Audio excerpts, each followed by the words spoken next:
a teacher, when I would go in as a visiting artist, the teacher said, clay? You know, oh no, we can't do that. So I hope that today we'll be having a dialogue and a free brainstorming and questioning of how can I do this in my classroom? How can I manage this? How can I store this? How can I dry this, etc.? How can I wash up from this? Jewelry on. Yes, that will happen in a moment. You're wise. You're ahead of us. Way wise. Yes. So I was excited to think about doing something with clay, and the challenge was to do something with clay that would tie into this domain. When Deborah, my colleague who couldn't do this program and recommended me, when she spoke with me, she said, well, figures, it's about bodies, so maybe gesture drawings or clay figures. So we thought about that, but that didn't quite relate to the curriculum. So when I read it, there was this thing about the five senses, okay, but then there were the 5 steps to, is it 5 steps or 3 steps? Yes, to health and the food pyramid. Yeah. Well, the food pyramid, yes, but the steps to good health. Number 1 step is food. Right. So, well, yes, of course, right. That's right. I know, we all cheat on that one. But food and art, it just seemed like that could be something very exciting. And ages ago, I did some summer camp programs where we did clay food. So it seemed like maybe we could do that.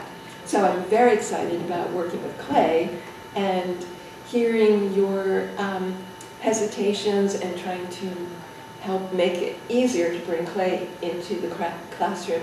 And if it's not possible, there's always model magic, which I always think is horrible. But if it's the only thing that you have, it's really not so bad. And there's also homemade clay. So, or great minds think alike, or whatever. But we have added, Lisa and I came up with a game as a kind of introduction instead of a sample. So we'll do a demo. So here's what we're gonna do. We're gonna have some images to look at. Then we're going to go into the other room. I'll give you a very brief demo of clay basics. And there's a sheet that we have for you. It's from a book I started to write 100 years ago, but you know how those things go. So there's a place on there if you want to add any more notes or ask questions. So, and then we're going to try this game. It's a pilot project, this game. So I'll explain more when we're in the other room. And then we'll actually make food. And we have some clay that has dried enough to be painted. So I'll show you how to paint it. I don't know if this particular clay can be painted when it's wet with tempera paint. Clay, when it's wet, can be painted with acrylic paint. But that might be too much. They're not so great with the tiny people. Tiny people, acrylic, not so good. And also, it may be too much to have the clay and the paint on the same day.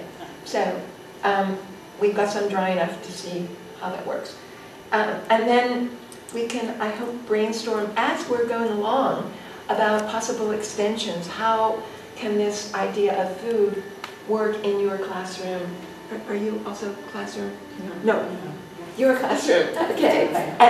But artists, classroom teaching during the summer. Okay. Teaching during the summer here. Okay. Yeah, I don't have an affiliation with the school. All right. So just put on teacher hat, classroom teacher hat, and apron, and think about how this might relate to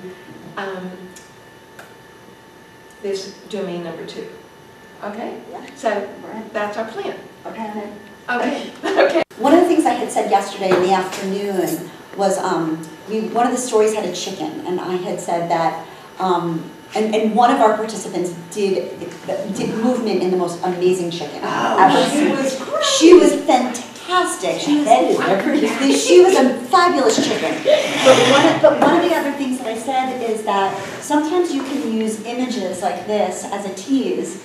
If you have a smart board, or even if you print it out and put it up on the board, as to what's coming next, almost like foreshadowing for the day. Yes. And so the fact of the matter is that, so I said, if you have an image of a chicken that is, and I'm not talking about a photograph, I'm saying a painting of, a representation of, a sculpture of, these are actually almost, these are even easier than finding an image of a chicken or a fox, and so this is actually one of those great places to pull from. So those are going to be emailed to you, those images. Perfect. And there's also, that has to do with food for 30,000 years.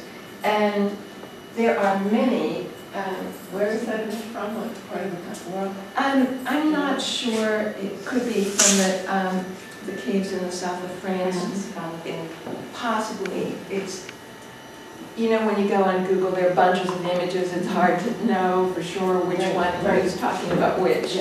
But it seemed to fit with this slideshow, with our intention. And there are so many still lifes. So instead of showing many still lifes, I've picked out this one by Cezanne. It's called Still Life with Apples and Pears. What would it feel like to touch it? Smell. Smell, yes. There are stories about Cezanne's apples. I don't know how true they are, but that he took so long to paint the apples in the still lifes that yes. Yes. And had to be carefully replaced. Okay, so this is kind of commonplace still life with food. What is about 300 years ago, what was said about his work was that his surreal portraits and still lifes are as strange as they are compelling, and that he created his portraits from fruits, vegetables, and even books in pieces that have been interpreted variously as a product of a deranged mind or a pointed critique of academic and wealth culture in Italy. So it might be interesting to have students identify well, that's always interesting when you're looking at art. What do you see that you recognize? Is a ceramic artist. She's a full-time art teacher, and she's the mother of a toddler. So she says some interesting things here. She says, cake is a staple of any toddler parent's life. So I took a cake decorating course, she said, figuring that I could save money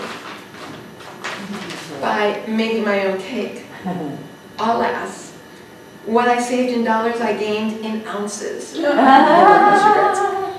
As home-baked goods went from being an annual to a weekly event. So now, do that kind of thing, up, sideways, front ways. Well, we actually did that movement with Kendra Mace, who we're seeing later. Okay. She got into ancient Egypt as well. Right. Yeah, please, let's talk. Okay. If there was a person, they would have a ceremony with a priest to do the opening of the mouth, so that it would be able to come to life. Who's that? The sculpture. Oh. So, I'd like to see that. One particular piece or one particular thing, this is one of those examples where it really brings together so many different parts of what you're doing in the year and would really bring it together for the little people. So anyway, so tell them, you can tell, so I digress, but only because. Right, and I don't know if this relates in any way, but I don't know if you study occupations. Community workers. Okay. Archaeologists were cleaning out an empty tomb in Egypt, and they were sweeping the floor. The children. Sweeping. Yes. It all connects. Yeah. Sweeping the floor, and the dirt disappeared. Right. So down on knees, looking, where does it go? Where did it go? And so they shine a flashlight, and they see down into they see through the crack this amazing scene, which I thought about showing you, but you can find it on the Met's website, metmuseum.org. It's this scene that looked like somebody's attic of broken toys, but these were things that were buried in the tomb with Matt Ray. And here they are. So the British Museum has some, and the Met has some. And so thinking about that and how small those are, then let's jump, and again we can play comparison.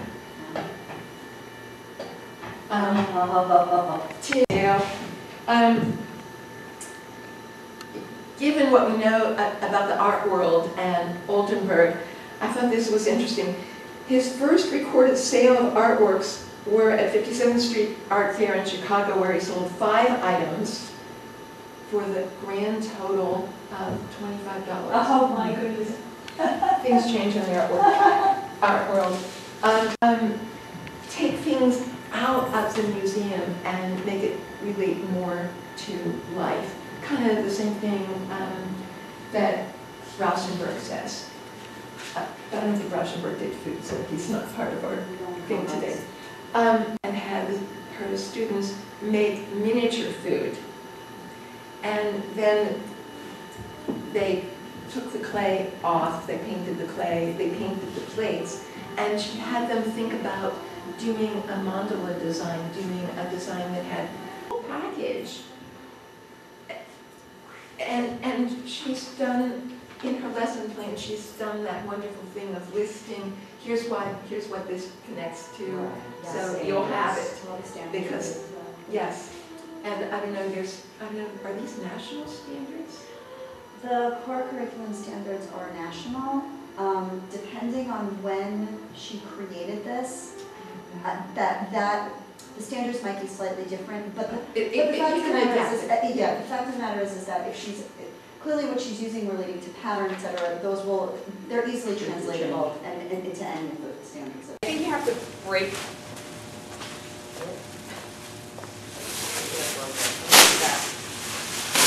Put your arm through there. There you go. Oh, you're right. It is a. Yeah, right. There. Arm here. There you go. Beth, this is great. You need more? Yeah. No, I'm good, thank you. Everybody's got like hard stuff yeah, to like do. You're okay? Are you sure? I should have thought of that. You're folded in half, so you have to. I got it. Yeah. Oh, I got it. Yeah. That one. And also, there's that that wonderfully colorful Crayola modeling clay. Do you have that in schools? We got it. Yeah, it's expensive. Clay supplies sometimes are out of the question because of budget. So I want you to have a look at the tools that we're using, and I'll show you how they work. This is probably the most expensive and the most fun. And I forgot my strings. I'm so sorry because that makes great rice. You know, Yeah, you just push it. You'll Push it through push the hole. it through the hole with your thumb, and then cut it off with a knife. If you can picture that. Yes. Okay, so sorry, I forgot that. Hope that you're not cutting your fingers. So I'm just going to do this.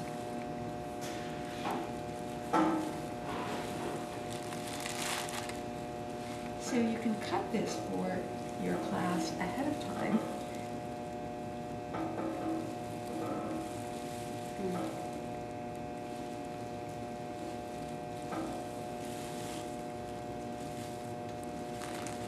And it is hurting my fingers, so I could wrap it around pencil, right? Oh, It's so easy now. that's great.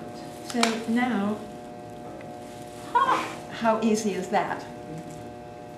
Okay, here's the thing though. You always in the bag and baggy tie or at least tuck underneath because air dry clay is drying as soon as it's getting air. By the way, if you have a Naturally from the Earth, yes, exactly. yes, and Hence the science.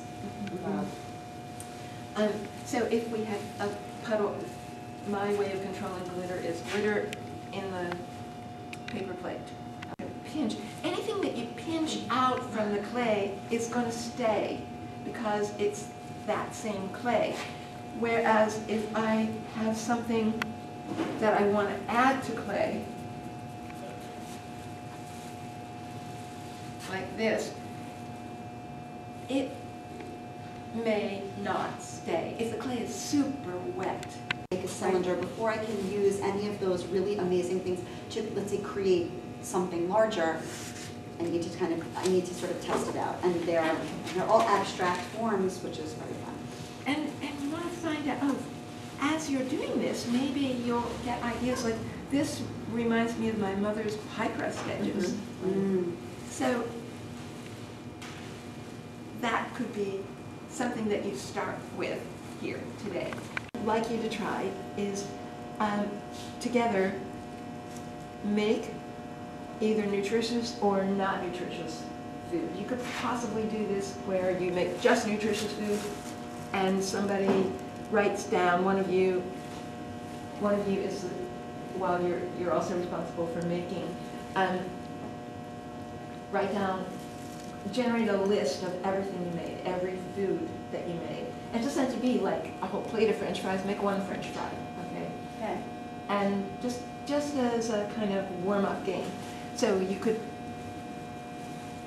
make either or, you know, cupcakes and something, a banana, or you could do, you know, if you try that.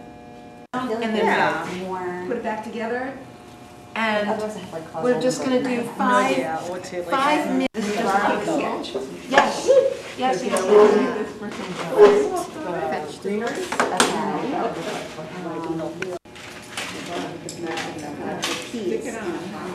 Oh, you just took my idea. Oh, see, all right, great. My vote. Can be made from clay. So they, And so you're doing a strawberry. They, so, you know, like they're excited, they're exploring the house and they're excited to come home, and then at the same time they're. The seeds will be fun. It's like, And then the top, what's at the top? shells, like sound effects. Yeah. now I'm seeing a resistance to mushing them back up, so just leave them. Like the children. With bananas that look like that.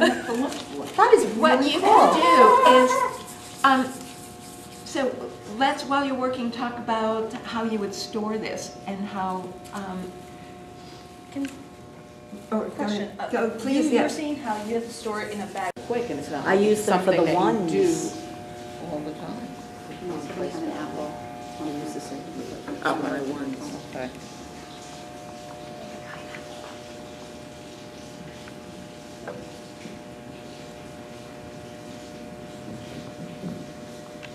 No, I'm excited you were here. So I'm gonna make you do an evaluation just before you get them. Okay. You know what, over Halloween, like my kids, it's become a tradition, like they now know. They come home, they always Like that, and then yes, little meatballs, or, Right, beads from you. right. Cool. Now, the Two sinks on the side walls. You guys may want to wash your hands, start cleaning up and packing up. Do we have a way for them to take their stuff home? yes, paper plate. Maybe we put a paper plate on top and on the bottom and with a rubber band or something? Actually, 2 paper plates. Okay. If A stapler would be good. you know the cardboard box that Started as brown. soda cans come in. And I was like, I love it. It's shallow. That can work for lettuce. So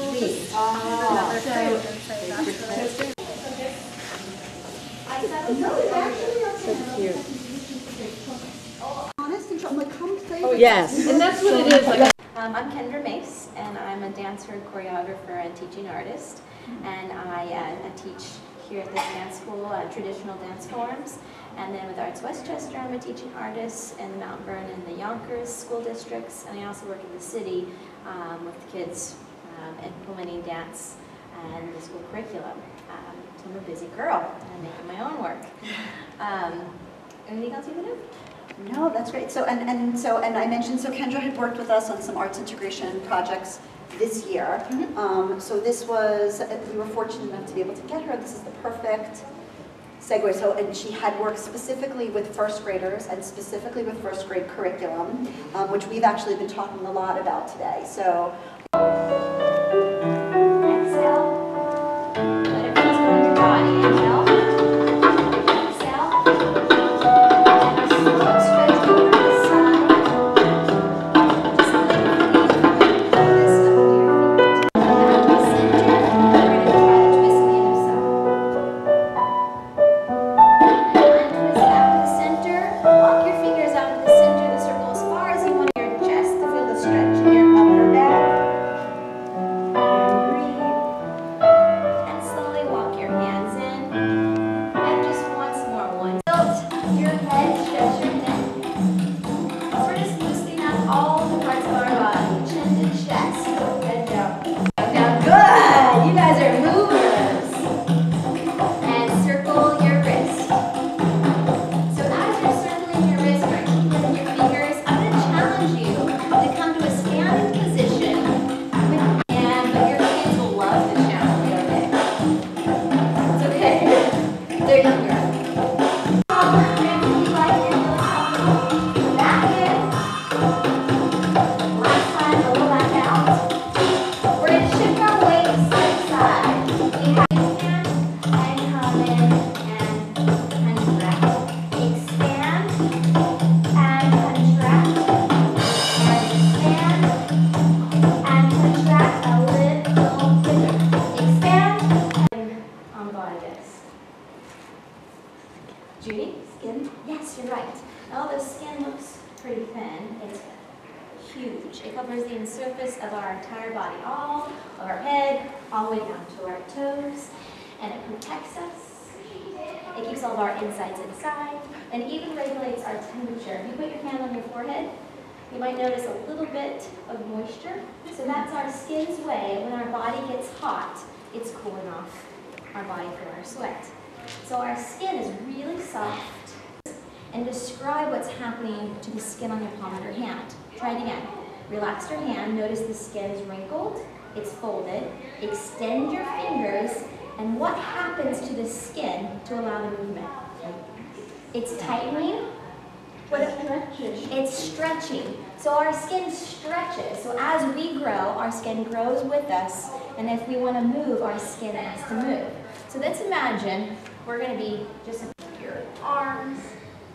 And like our warm-up, what if the skin on the side of our body can stretch over to the side, or the other side, or if you twist, what skin is going to stretch?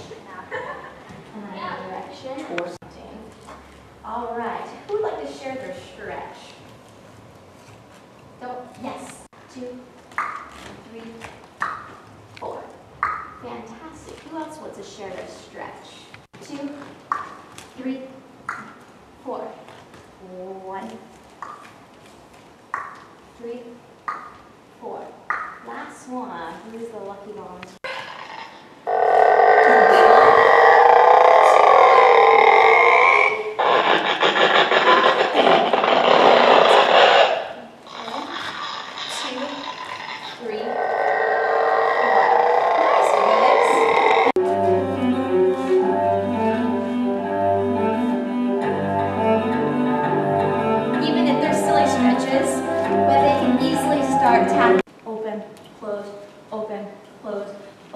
Close, or with your torso, the space between 2 and 3 and 4 and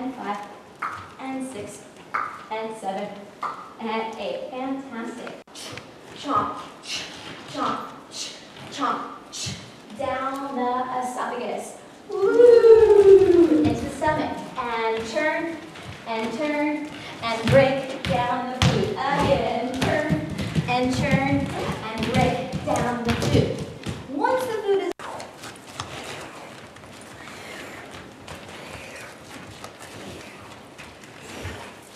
great. Break down your food. Turn, and break down your food. And directly out of what the first unit says, and it says you go over organs, and then from organs go over systems, and then from systems go into the network. So as 5, 6, 7, jump.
Or when you're using a mask, all of these allow you to be something else. I feel like all the disciplines we've looked at have allowed us to sort of try something else or be something else.